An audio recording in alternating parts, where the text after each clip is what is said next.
It's kind of chaos. Random stuff is happening, and I go in with no plan and just choose random people. Do you consider prostitution to be cheating in Japan? Some Japanese people really don't think there's any problem with prostitution, naming all of the STDs he's gotten from prostitutes before. It got 8 million views seen around the world, comment section, roasting them, saying mean things.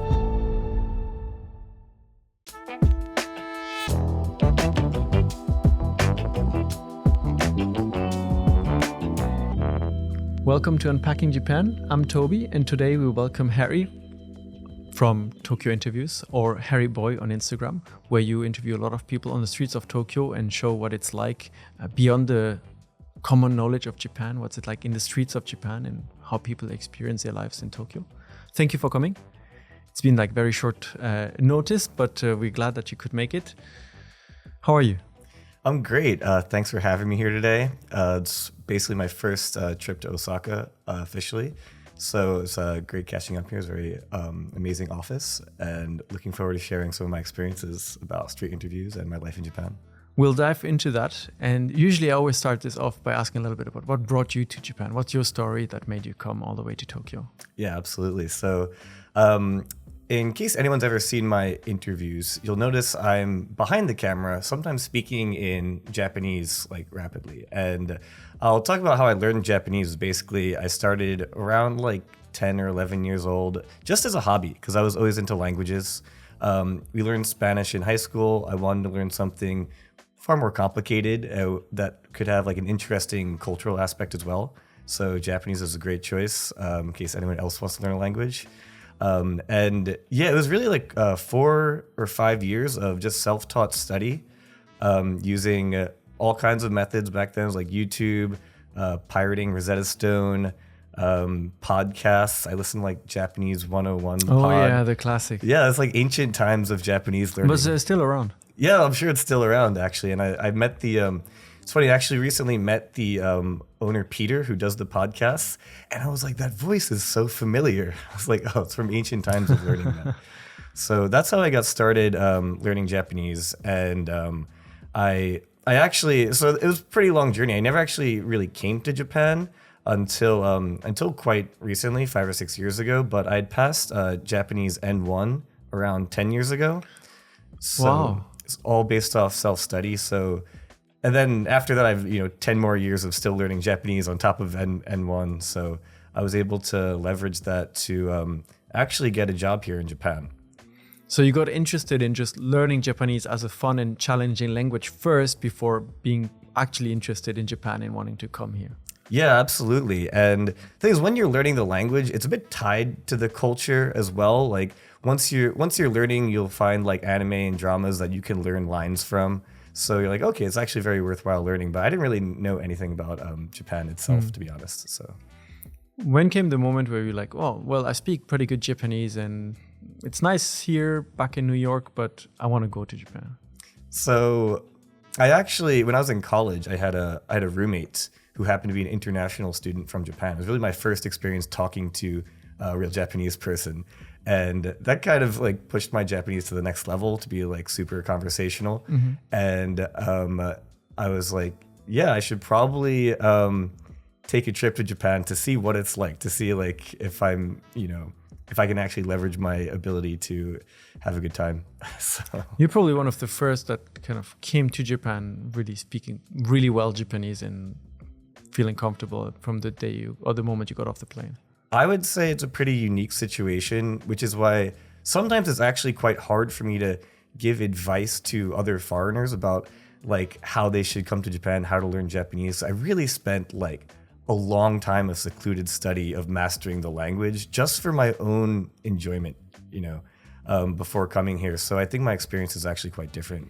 Maybe that's the only way to reach that level of Japanese too, right? If you enjoy the process of learning that language. So my theories on language learning, a lot of people just say, oh, immersion, just jump right in, and don't worry about textbooks and stuff. But personally, I like to really dig down into grammar details and systematically memorizing the kanji and having a system using flashcards like Anki to memorize everything.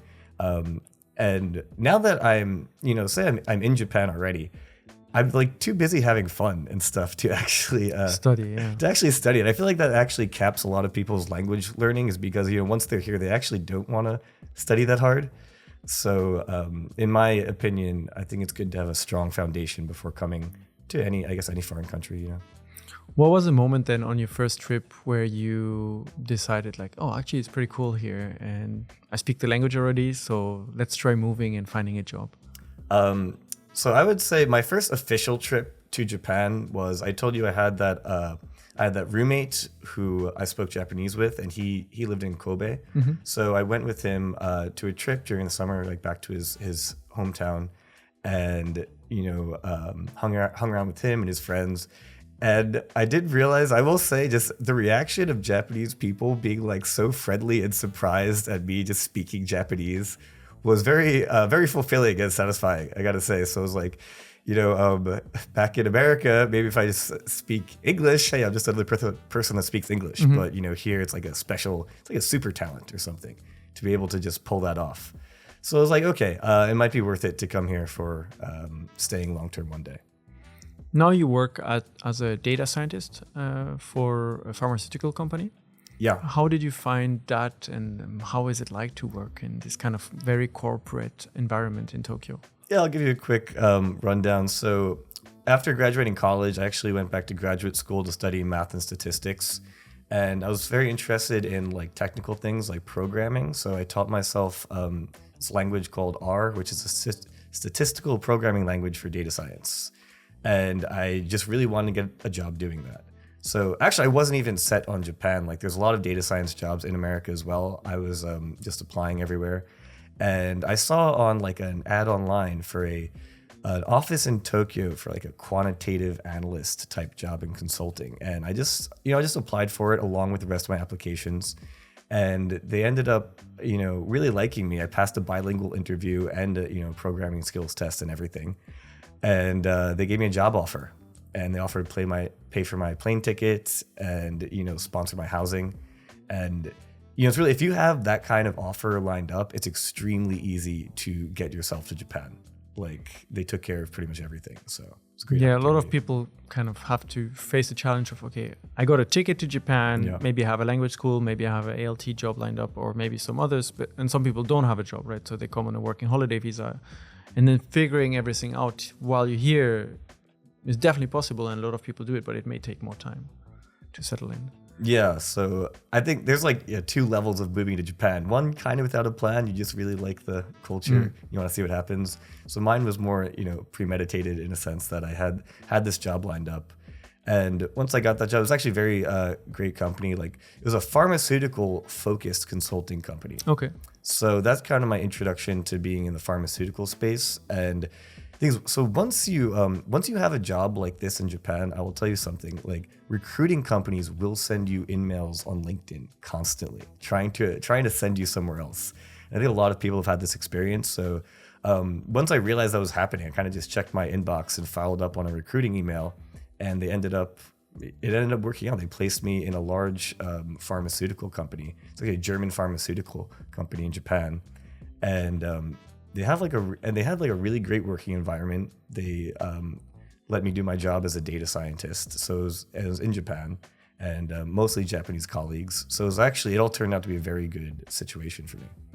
When people think of the corporate environment in Japan, they have a lot of preconceptions of extremely long hours, a lot of overtime, very strict work environment.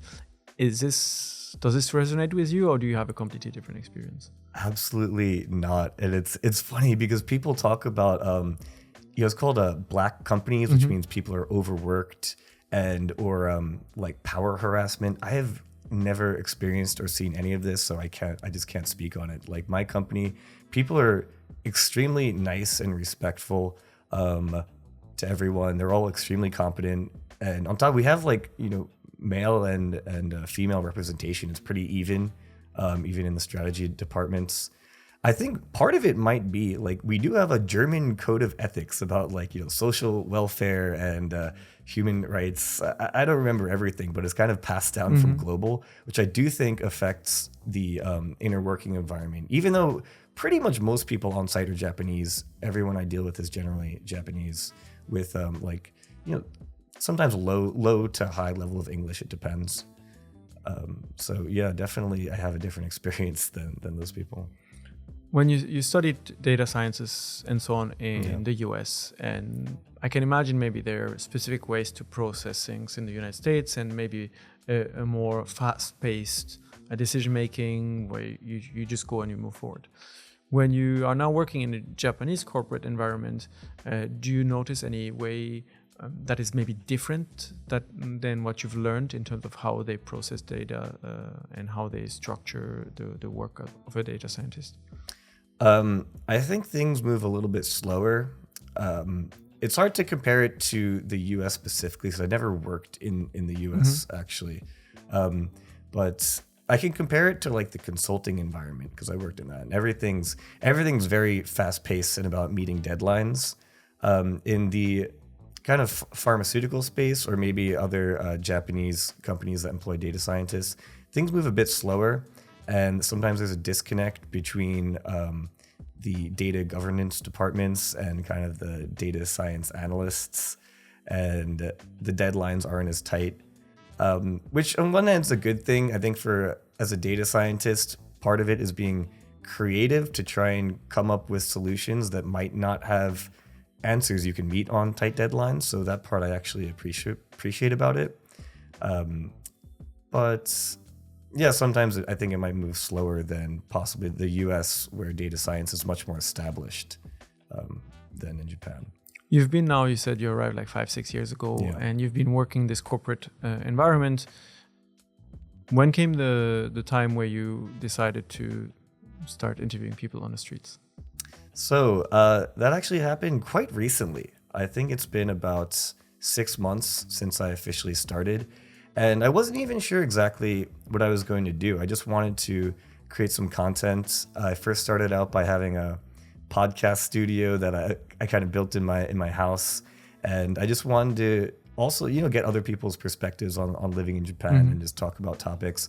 I personally also like podcasts, just listen to, famous ones like Joe Rogan, Jordan Peterson, maybe people have heard of them.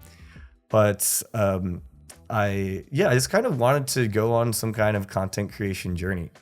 So that's where it started. And then I ended up, so when you're in Tokyo, you end up meeting a lot of people, and especially a lot of content creators. They tend to show up in Shibuya a lot. Okay.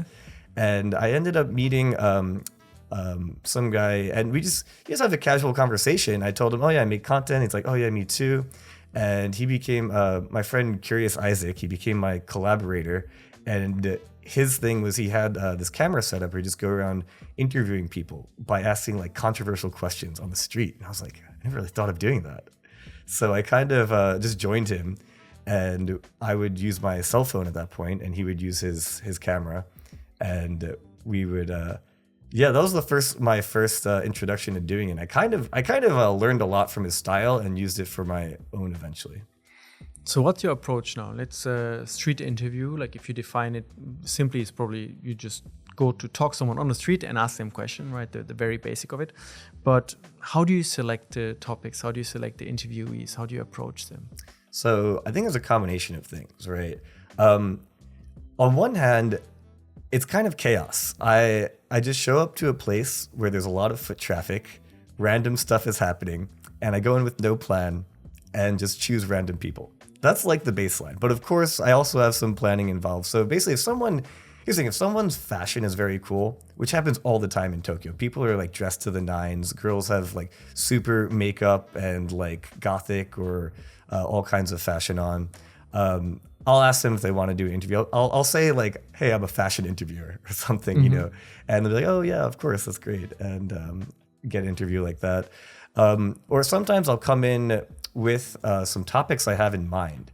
And actually just during the day, like if I just see something that sparks my like imagination, I'll be like, oh, that's actually a really cool topic to ask someone about. I'll just put it on my list and like break it out maybe mid-interview or start the interview with it.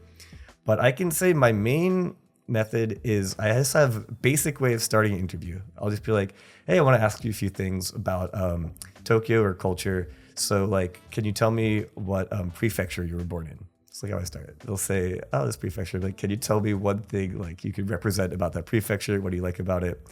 And after it starts rolling a bit, I kind of start like, so my interview style is I'm also kind of an entertainer. So I'll start making jokes and stuff and see if they're laughing. Some people like are really funny too, so they'll go along with it. And I love when I have a motivated interviewee who's like giving me some back and forth, and then I can kind of cook with that, you know.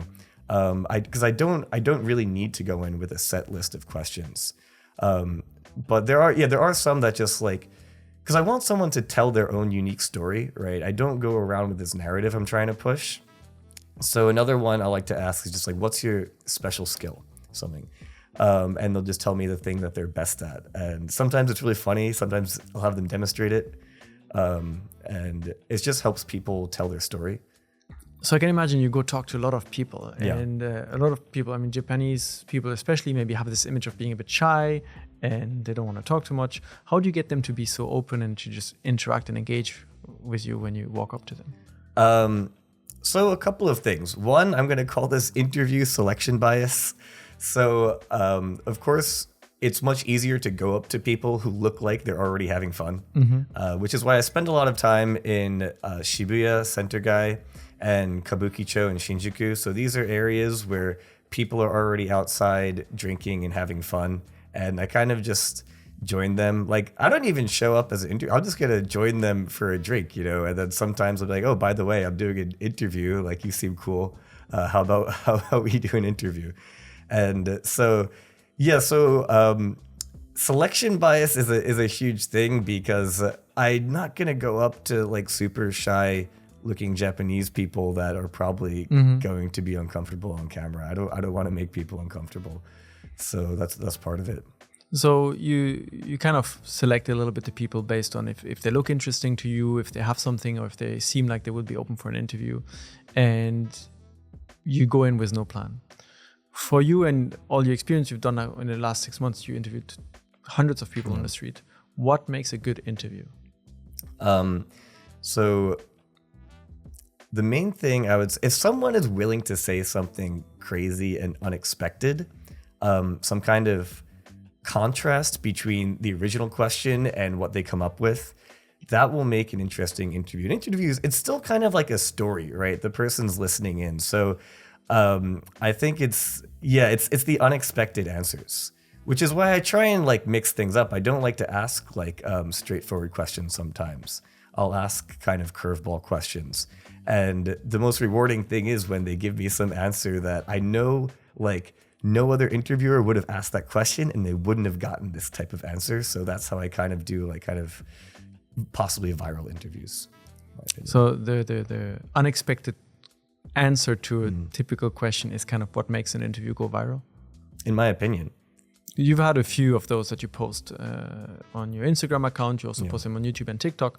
Can you talk us about the ones that really blew up a little bit and how it was for you to actually be there and interview that person in the first place? Yeah, sure. So I could tell you about the one that put me on the map. Is like before I really had many followers. I was in Kabukicho and I was just outside Konbini, just getting a drink. And here's a funny thing. So some Japanese guy, there's like 3 Japanese guys sitting in a corner. They were just chilling. And one guy had a bottle of whiskey and he just saw me and my friend. He's like, hey, you want some whiskey? I was like, this guy seems fun. I want to go talk to him. So we were hanging out and I was like, hey, I do interviews, by the way. Do you want one? He's like, I'm too drunk for this. Try my friend over here. So this other guy was like, yeah, he was like super chill, right? Like everything about him was very calm and collected. And I was like, all right, let's see what this guy's got. I want to ask him the most controversial question I have on my mind. So it was like, do you consider prostitution to be cheating in Japan? And he was like, actually, it is cheating. I don't think, if you're in a relationship, I don't think you should do it. I was like, okay, that's actually a very, acceptable answer, in my opinion. But I was like, well, I was like, you're probably too young to go. Like, do you ever go yourself? And he's like, oh, actually, yeah, I go all the time. I was like, oh, okay, well, tell me about it. And he started to relay his experience going to prostitutes. And just the way he delivered the information, being very calm and collected, kind of contrasted with his initial like wholesome response. And by the end, I had him naming all of the STDs he's gotten from prostitutes before. So that really went off track a little bit. This man, affectionately known as STD Kun, put me on the map. It got like 8 million views seen around the world. And that was my first viral interview. And it was really because of the contrast of how it started and kind of like wholesome, actually, response to my controversial question. But then he was actually less wholesome than people expected. And he just said everything with a straight face. So if you just see the elements of that story and how that created like shock value, I think that's what created a very good viral interview there. I went through a few of your videos, and I do notice a lot these people making very strong statements or very controversial statements about, you just mentioned like STDs or prostitution, being super calm as it's the most normal thing in the world. And then the comment section really blows up and is like, what is going on here? So, well, that's the thing. The comment section always has a lot to say. But I can say some people, here's the thing, from what I've learned in my experience actually asking that question, some Japanese people really like don't think there's any problem with prostitution.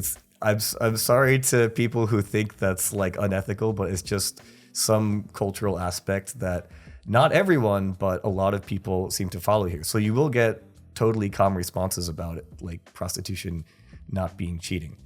But the problem with that is a lot of Japanese people will see this video and say like, hey, you're giving a bad image to Japan. Like, why are you saying this? Like, my family doesn't believe that. Like, you can't like go around teaching foreigners that this is what we think. And I'm like, hey, this is just like one person's opinion who is not representative of Japan, but may in fact actually be a pattern that occurs in Japan. It's hard for me to say, but I do get a lot of hate comments towards me and the person actually saying this information.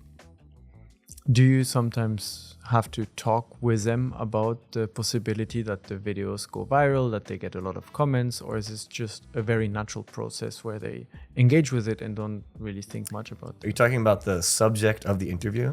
For example, but also then the interview being posted and public online. So, wait, do you mean like the person that I interviewed? Yeah, of course. I always, so of course I always tell them, here's my channel, like you're gonna be on this channel, is that okay? And some people actually like they get cold feet and they message me later, be like, actually, maybe I shouldn't have said all that. Can you not post it? Like, yeah, okay, sure. Some people will just be like, yeah, I really don't care at all. And some people, it's happened like in the comments, just like a lot of like bullying, and I'll actually feel really bad and be like, maybe I should, close the comment section or take this down. So here's my opinion. Like these people I'm interviewing, they don't have any experience content creation, right? So they don't really know what it's like to be subjected to an online presence of having an interview. They don't necessarily expect there's going to be this whole comment section possibly roasting them, saying mean things. So it's kind of my responsibility as a content creator to make sure they're informed of the possibilities of what might happen. And if they end up being upset about it, I can take it down for them. And I've had a lot of takedown requests, usually just like, yeah, no worries. You said a lot of the negative comments also are directed to you. How do you handle and deal with that? Two ways. So here's the thing. Since I'm actually not in front of the camera, I would say I don't get as much hate comments as sometimes like the subjects do or other interviewers might. But really depends. So there's a couple of types of people that I think get upset at me.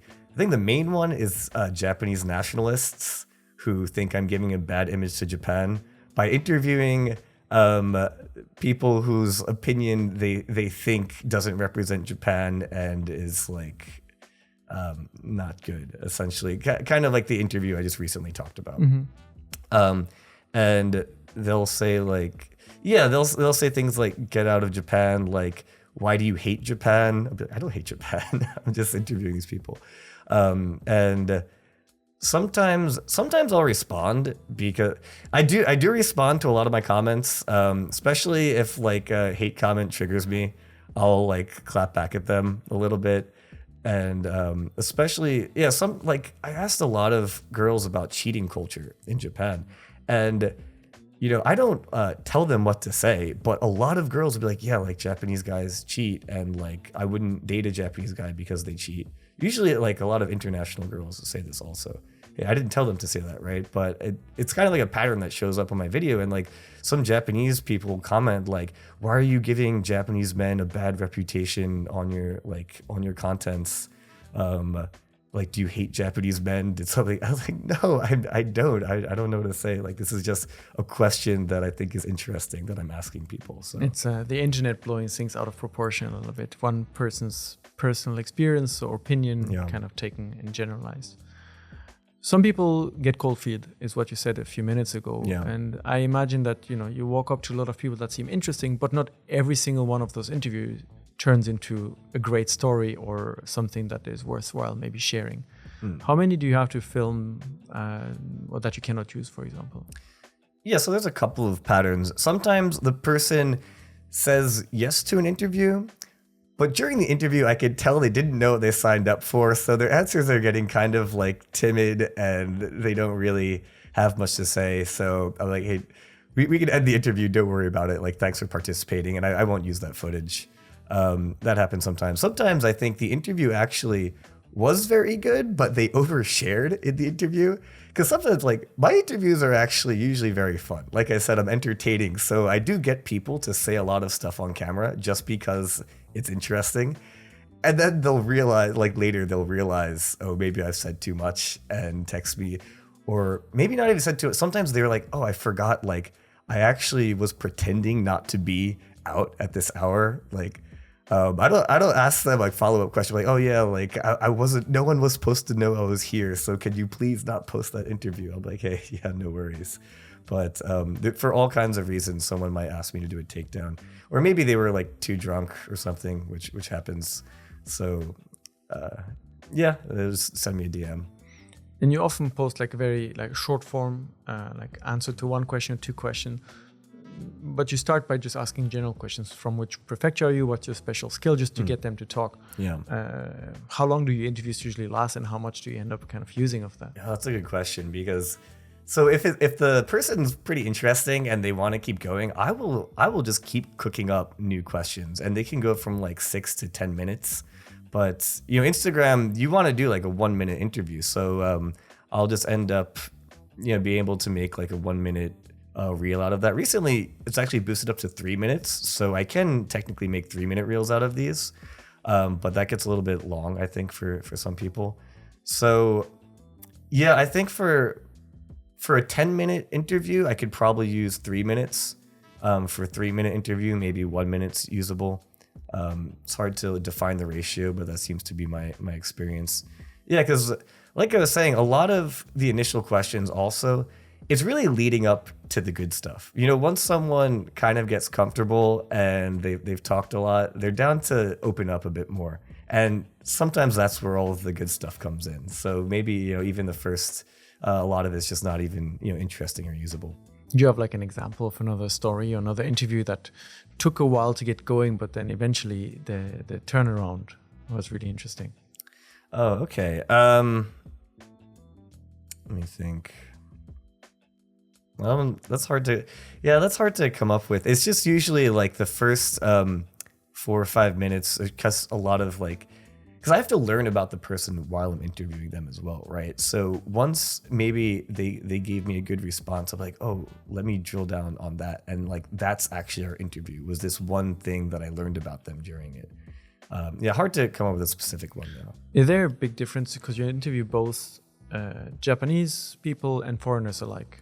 A big difference into how you approach them, how they answer questions, and also maybe which topics you can go into with both. Yeah, totally, completely different, actually, because I am willing to interview pretty much anybody. And I guess the main types, there's, just pure Japanese people who speak zero English. So for those, a lot of these are going to be like, if it's girls, there's like fashion interviews for everyone. I kind of want them. The reason why I ask about their prefecture and stuff is I want to represent something about Japan that's interesting, and everyone has kind of their own, not local knowledge. So for Japanese people, it's usually that, or I will just ask them if it seems like they're willing to say something crazy, I will ask them a very controversial question about Japan. But for foreigners, foreign people that come here, I can ask them like a bit about their experience being in Japan. And also, I like to make it international. So I'll also ask where they're from and how like their experience here is different from back home, and maybe some cultural knowledge about whatever country they came from as well. And I like doing this. I like having them introduce themselves in their native language also. Okay. I just put that there. I think it's just cool to represent different languages and cultures. Like, I'm not even limited to just Japan.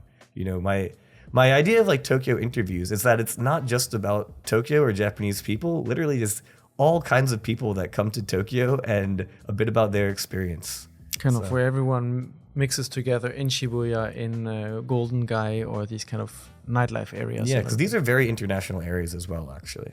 So, Before we started recording, you mentioned that there's a sort of a street interview ecosystem.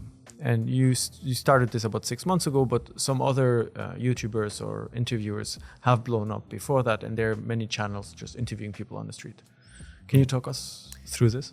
Yeah, sure. So there's a couple of famous Japanese street interviewers. I think people might be familiar with Takashi from Japan.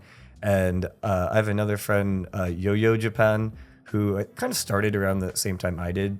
And if we're interviewing on the street, we all run into each other, like, and say hi.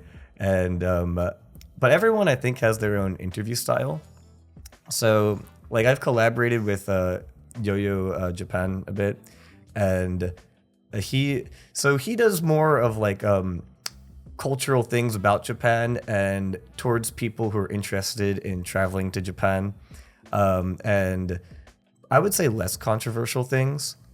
Though, one video that would be considered controversial is like the body count video.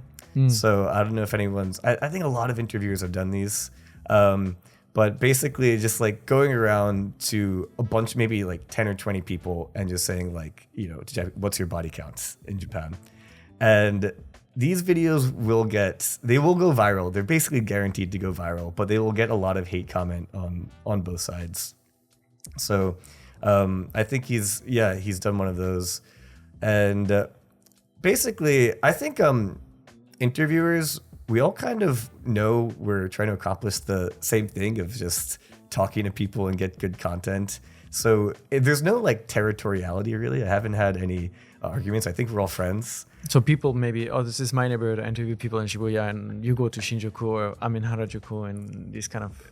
Yeah, there's no rival gangs of Tokyo interviewers as far as I know. I think everyone gets along. But not even just interviews. I think just like content creators. We kind of all like, once you see someone has a following, it's pretty cool to just reach out or, meet up with them and just see if your content can be synergistic. So like I've had nights where I've gone out with this content creator, Drunken Japan, and his thing is he'll buy like a whole bucket of Chuhais and Strong Zero cans and just hand them out to people and just film people having a crazy time in like Kabukicho or Shibuya. And that works great with me because then they're having a great time and I can go interview them. And then I have another friend whose name's Tokyo Fist Bumps. And his thing is that he'll go up and just, because people don't fist bump so much in Japan, so he'll fist bump people and like show their reaction and just show people's like surprise or how much fun it is. And like kind of our three styles work together of helping each other create content. And then, like Yo-Yo Japan might also show up sometimes and, film interviews with like while I'm filming interviews. So it's actually pretty fun to be a content creator in Japan where people get along. Have you ever run into a situation that kind of maybe escalated a little bit and you had to be like, okay, we have to stop filming this, or we have to, because maybe people were getting upset about filming going around in this area or something like that? I mean, recently some Japanese dude tried to fight me. So this is just kind of that counts as escalating. Yeah. So yeah, this is just a liability of being on the street and talking to people. I think in this situation, because I just asked so many people for interviews, and it was just like there's like some girl that she spoke English and Japanese, which I thought was really cool. So I asked her for an interview.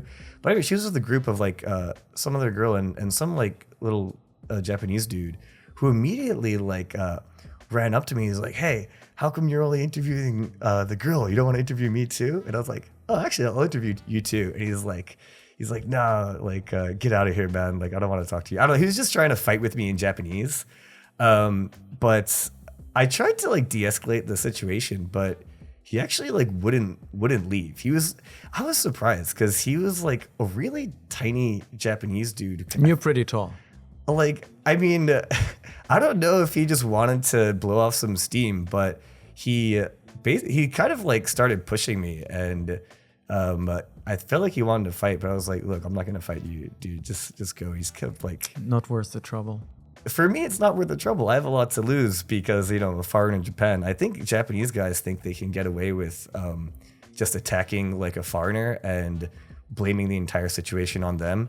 And I've heard this story a lot. Like, if you ask any like foreigner who spends any time in the streets, who's been in situations like this, they always say, never hit back, never fight, just like walk away if you can, because Japanese police, there's a good chance they won't take your side on it.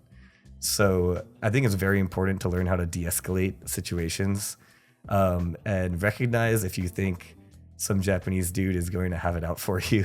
So it's something you have to watch out for, especially if you're talking to random people on the street. What makes those areas where you hang out and go out to interview people so interesting? I think it's the chaos. Like, you have such a mix of Japanese people so there's a lot of Japanese, like, I say furio, like Japanese people who are kind of just chilling and drinking and smoking and don't seem like they're, the upstanding salarymen of society. I don't know how to describe it. Mm-hmm. But these people are usually really chill. Like, I love hanging out with these Japanese people. But then you also have kind of international people, a lot of halves, a lot of Japanese people that speak English and want to talk to foreigners. Then you have just tourists and foreigners who've been there for a while. So it's really like the milieu of people that all get together and create this really cool atmosphere of there kind of being no hierarchy, no reason to fight, and just everyone's just trying to talk to new people. And that's kind of the environment that I think is great for doing interviews, because people really are there to open up. So if you'd go to interview people on the streets of Ginza, would be very different. You know, it's hard to say. I've never done any interviews there, but I've definitely went to like Ginza corridor and talked to people, and it's not as international, I think, but it's still an area where people are willing to open up and be friendly. I think any of these kind of corridor areas where it's like a drinking area where people are there to either meet other people, or like guys and girls are there to meet, it's usually an open and friendly area, in my opinion. Those like street interview, this style kind of got very big internationally. It's popular in New York, it's popular in Tokyo and many other places. Why are people so into it? Why do so many videos go viral and people keep watching? Essentially, random people on the street answer random questions. Because every single one's unique, right? And like sometimes you just get someone who has such an out-of-pocket answer that you've never seen before, that I think it goes viral. Like, it's not, obviously, like, a single street interview isn't the most reliable source of like sociological information about whatever is going on in society. I hope people don't expect that. Like, my interview, each one isn't supposed to represent the entire trend that's going on in Japan or anything. It's just fun to see like a unique individual's perspective. I think that's why you get these going viral. And I would say one of my like most rewarding things is when I do find someone who I think is like a great talent. Like, I just found some random person on the street and it's like, oh, they were born for this interview. Like, they were ready to... They were waiting for it for 30 years. Yeah, they were ready to like entertain, you know, and I absolutely love that. And it's happened. Like, I've produced like some people who, you know, had no social media presence whatsoever, have gone completely viral and gained thousands of followers after being on my interview, you know. So that's always very rewarding. You said that one interview is not a sociological study, so to say, which is very true. Yeah. But now you've interviewed many, many people over the last 6 months, and you still have many more to come. But has this changed your perspective a little bit on life in Japan to kind of dive deeper into these maybe more taboo subjects and talk with people about it, such as prostitution, cheating, and maybe some other more niche topics. So, actually, it's expanded my understanding of how diverse Japanese people are. And however much you want to say, like, Japanese culture is this specific way and is very different from foreign cultures, just the variance within Japanese people is so broad that it's really hard to just apply these stereotypes to individual people sometimes, because I've gotten all kinds of answers to all kinds of questions, But at the same time, it is pretty surprising how much the patterns actually do exist, like especially the views on like cheating. The question about whether prostitution is cheating, that's the reason why that's so interesting, is because I think people in Western societies, their ethics it's just categorically, this is cheating, and like we're not going to accept another answer. Where in Japan, it really is a gray area where some women just view it more functionally as like, I'll tell you like a pretty common view I've had on this from people, because not everyone wants to be on camera saying it, but they'll just tell me like how they feel. And they're like, well, rather than like their husband messing around with some amateur girl, some normal girl who might bring drama into my life or something, I'd rather he just goes to a paid location where I know the person is like one and done and won't bring any drama back into my life. And you know what, like I don't really consider that cheating, because he's just paying for it and it doesn't affect our marriage. I'm like, okay, I've heard this enough times that I think I can consider it a pretty realistic view amongst Japanese people that's generally, I would say, not considered accepted in the West. So, do you have a personal favorite interview that you've done? That's a good one. So, it's actually, I do, and it's not even one of my viral ones. I just interviewed this girl, and she was like kind of out drinking, and she was just laughing so hard at everything I was saying. I just titled it "Laughing Japanese Women," and just because like this is like the vibe I wanted to represent. This girl had the best vibe I've ever seen of just laughing hysterically at all kinds of like questions I was asking. Makes people cheer up. Yeah, it was just like a heartening video. It was like, guys, like this is, if you come to Japan, you can come talk to really cool, fun people like this, and they're just a good vibe. And that didn't go viral at all, because there's really no groundbreaking content being shown in that video. But it's just something personally that I liked. So yeah, I definitely recommend people check out the laughing Japanese girl. Yeah. Yeah. Do you have any interviews that you'd like to do, like topics you want to go into with people that you maybe haven't approached it? Man, I definitely want to go deeper into the underworld of Japanese society. So I've kind of only scratched the surface of like being in kabuki-cho, and it's not really the underworld. It's just a lot of kind of, how could I say, kids that like people that aren't upstanding citizens. But it's not like the Yakuza or anything, or chilling in that kabuki-cho square. So if I could, get in touch with people who have history like that, I think that would make for a very fascinating interview. I think people outside of Japan would want to know more about that. And I think that there's a lot of things of like people with this deep history of stuff that's happened in like, the 90s during the bubble era of Japan and below. There's so many things about Japanese society that went on that are kind of maybe no longer even happening right now, but have a lasting impact. And I want to be able to interview people who've gone through this, which would probably be an older crowd. So I don't normally end up getting interviews with older people so much. So maybe that might be why, but that's another area. Would that require like a different style of interview maybe than the street style in the nights of Tokyo? Yeah, I think I might need like an inn or something, or a friend who knows a friend. It might be harder to just find these people in the streets.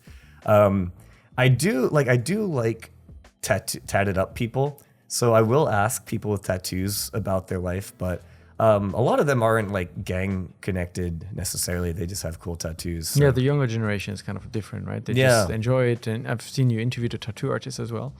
Oh yeah, who he's was a- he's just a tattoo artist. I mean, there's a lot of tattoo artists as well. He was just relatively normal guy. But I've interviewed a lot of like Japanese rappers will be tatted up, and it's funny because like I think from maybe an outside perspective, these people look scary. Maybe even from a Japanese perspective, they look scary. But talking to them, they're super chill people. Like, don't judge people by their tattoos, you know. And another thing I like is even if Japanese rapper people are like kind of gangster looking and maybe talk like pretty rough, they also still use very polite language. Sometimes, Really? yeah. It's like the polite gangsters. I So like it. the education from their youth kind of comes up the moment they talk to strangers, like they switch to Keigo and Yeah, I mean, using Keigo or just being very respectful, like it's just something about Japanese culture. Because like the hierarchies, I think exist, especially maybe even more so within these subcultures that are like people who are kind of gangster or tatted up, and so just that feeling of respect kind of comes across. Maybe because I'm a foreigner, so they have less. Like there's nothing holding them back talking to me. They're happy to talk to me, so maybe that's also another reason why. So you got to touch with a lot of kind of subcultures, like tattoo subculture, like musical subculture, fashion subculture. Any common threads among them? I think these people are down to earth. Like I think that's the common thread between all those people. And one more I'll add is Gyaru subculture. I've done a few Gyaru interviews, some to be published. Like Gyarus are so cool. They're very fun to talk to. I think all of these people who have kind of breaking out of like the mold of Japanese society, kind of have a good vibe in my opinion. They're maybe more liberated a little bit from some of the restraints they may feel when conforming to the norm. Yeah, exactly. And that's actually one of the questions I'll usually ask them is like, do you feel you've had any like prejudice or discrimination because of the way you look, because it's different from other Japanese people? And honestly, a lot of them will just be like, no, not really, like just chilling. Surprising answer, right? Yeah. Either not really, or they just don't care that they're facing it because they feel comfortable with how they are. Yeah, exactly. Like you have to interpret their answer as well. Like I think these people are just, they relieve themselves of the pressure of Japanese society, which it can be very, very strong. A lot of people do feel that pressure, but once they've kind of taken themselves out of that, I guess, it's more chill. So far, you've done all your interviews, as far as I know, in Tokyo. Do you have any plans to maybe go to other cities? Like now you're in Osaka and interview people on the streets of Osaka, go to Dotonbori, Namba, or other areas, but also maybe go to Kyoto, go to other cities and just kind of see if the vibe is very different from that neighborhood you hang out so far?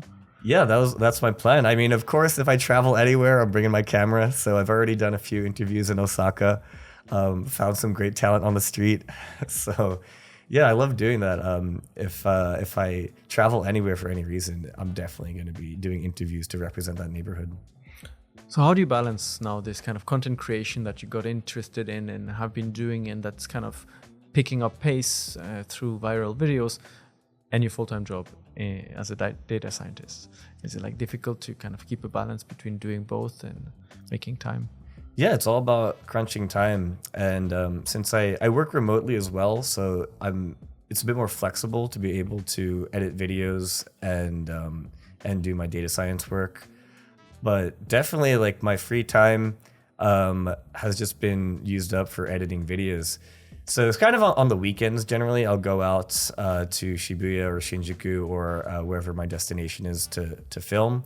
And I'll do that for, 10, 12 hours a night. Wow. So you're going from like 6 p.m. to 6 a.m. like all night long, just walking around talking to people? Yeah, on average. We could, something like that. Maybe a little less time. Depends how long I go that night. But yeah, I'll stay out all night. And then once my weekend footage is done, I'll just start editing videos in the weekday. But yeah, I've had to, give up time for my other hobbies. No more Magic the Gathering. Sorry, guys. Definitely a lot of my free time has been sunk into this, but it's so much fun.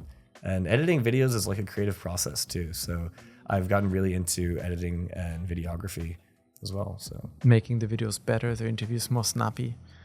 Yeah, definitely. Like, the thing is, editing the interview is a creative process in itself because you have to determine like what's going to make it hook the viewer? What scenes do you leave in? What story you're going to tell? Like, it's possible to have taken a very good interview, but based off how you edit it, it will go viral or not. So it's a whole nother part of the content creation game. Is this something that is now actually taking up more and more of the time, rather than just going on the streets and interviewing people, where you have to think about, oh, if I want people to interact with this content, people to see it, I need to make it in a way that is going to work with the algorithm of whichever platform you post it on, and you need to think more about that than the interview itself? Yeah, that's the thing. Like, an interview itself is easy because that's 10 minutes. I mean, it's hard in its own way because I have to think off the top of my feet and ask these questions. But the editing process for a 10-minute interview, that could be like 3 or 4 hours of editing, and if I have 20 interviews from that weekend, I'm not going to be able to do all of them. I have to choose which ones. And the editing can be very time consuming. So you have to be, judicious where you spend your time in the editing process as well. You said 20 interviews in a weekend. Is that like the average, like in one night, about 10 interviews or? Yeah, it really depends on the night. Sometimes I'm just sometimes I get a lot of good content. Like, there's a lot of good people out. Sometimes I'm just not even feeling it. And you just go out and you don't take the camera. No, I'll have the camera, but I don't want to take it out. And sometimes it's just I'm just not feeling it that day. It happens. I mean, constantly approaching people on the street for interviews can become quite stressful, especially if you have some social anxiety. So, sometimes I just don't want to do it. I don't think I could walk up to those people and ask the questions you ask to people on the street just like that. Yeah, it takes some courage, but I would say once the first question hits, the rest kind of start rolling in my mind. So it's always that first, approaching for the first question that's the hardest part. So you have now plans to maybe go more into the underworld of Tokyo or Japan, maybe interview people in different cities. Any other future plans for your interviewing and your content creation? I definitely want to do more long form content with other people who are willing to talk about Japan, who also have experiences about Japan. That's why I think this podcast is a great idea. So I'm very much interested in that.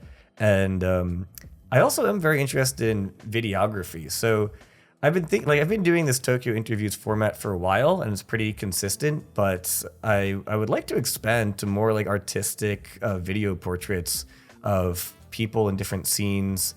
For example, Tokyo has a huge supercar racing underground scene, right?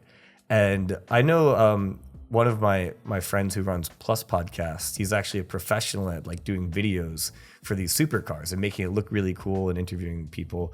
So and that's really awesome. I have another friend who runs Hachiko District, and he's in the food scene. So he'll go to restaurants and film their food making process and interview the owners. So that's another scene. And I think there's all kinds of these in-depth subcultures that kind of, you can't get access to them on street interviews so much, but if you know someone who knows someone, you can kind of get an ability to do a good, some sort of documentation or artistic video journalism of this whole process and show something no one's ever seen before. So kind of move away from what you described at the very beginning as chaos to something a bit more structured and I want to find a story and a storyline and kind of create this photojournalism or video journalism. Yeah, absolutely. I don't want to limit myself to doing the same format over and over. Of course, I've always started out on the streets. I'll probably, always be doing that to some extent. But I think as my channel grows, I definitely like to do more structured and interesting opportunities, things that could have a lot more substance underneath them as well. Has anything changed for you personally after the first few videos went viral and you started from just being Harri, the data scientist, and okay, I'm going to make a couple of videos, to now you have a following, you're creating content, you're part of this community of content creators and becoming known for the work you create? Yes, it's just benefited my life. I mean, it's more fun, basically. I like when people reach out to me. I usually respond to most of my DMs. And it's pretty cool that, to see fans be engaged in my content. I mean, that's what I'm making it for, is to interest other people. So I just appreciate whenever that happens.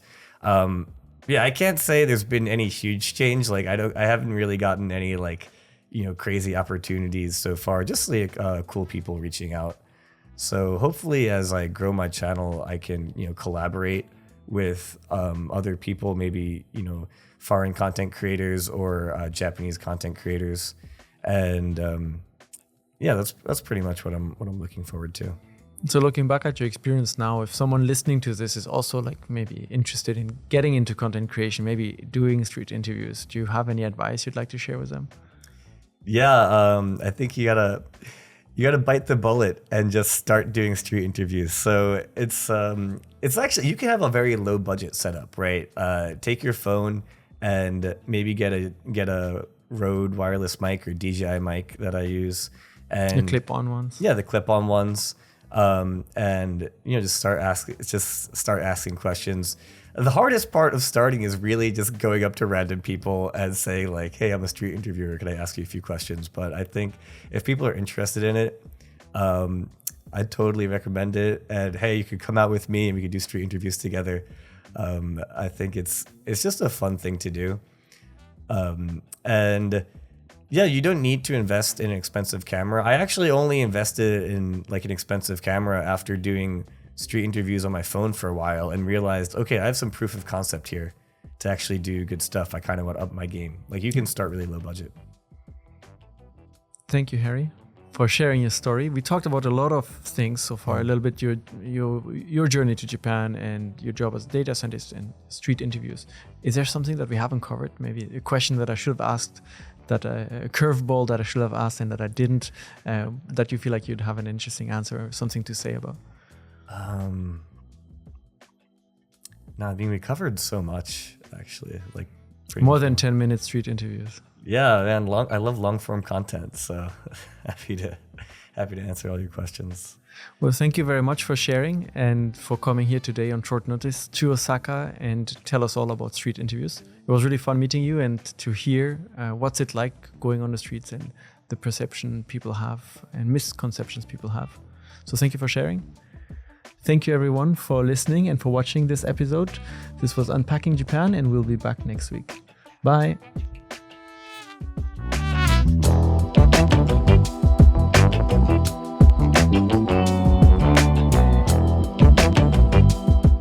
Are you looking for another podcast episode to listen to next? If you like the one you just listened to, I'm sure you'll also enjoy the one that I've selected and linked in the description down below. Go check it out.